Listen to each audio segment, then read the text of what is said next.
TBP news, आवाज तुमचा, साथ आमची।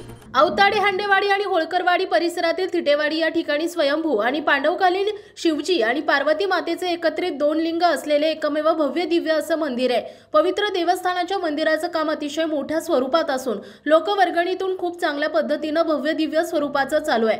दरवर्षीप्रमाणे यंदाही महाशिवरात्रीच्या कार्यक्रमाचं आयोजन शिवपार्वती सार्वजनिक देवस्थान ट्रस्ट आणि ग्रामस्थांच्या वतीने करण्यात आलं असून सकाळी महाअभिषेक झाला।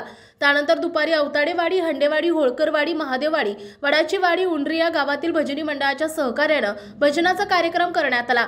सकाळी 9 वाजल्यापासून सायंकाळी 9 वाजेपर्यंत ट्रस्टच्या आणि काही दानशूर व्यक्तींच्या सहकार्याने अन्नदान करण्यात आले। स्वयंभू आणि 2 लिंग एकत्रित असणारे एकमेव ठिकाण हे या मंदिराचं वैशिष्ट्य असून मंदिराचं बांधकाम खर्च 4 ते 5 कोटी रुपये असल्याचा अंदाज ग्रामस्थांकडून सांगण्यात येतोय।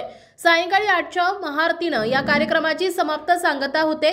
मंदिराच्या बांधकामासाठी आलेल्या सर्व शिवभक्तांना सहकार्य करण्याचं आवाहन ट्रस्टच्या वतीनं करण्यात आलंय। आपल्या भागातील महत्त्वाच्या आणि ताज्या बातम्या पाहण्यासाठी आजच टीबीपी न्यूज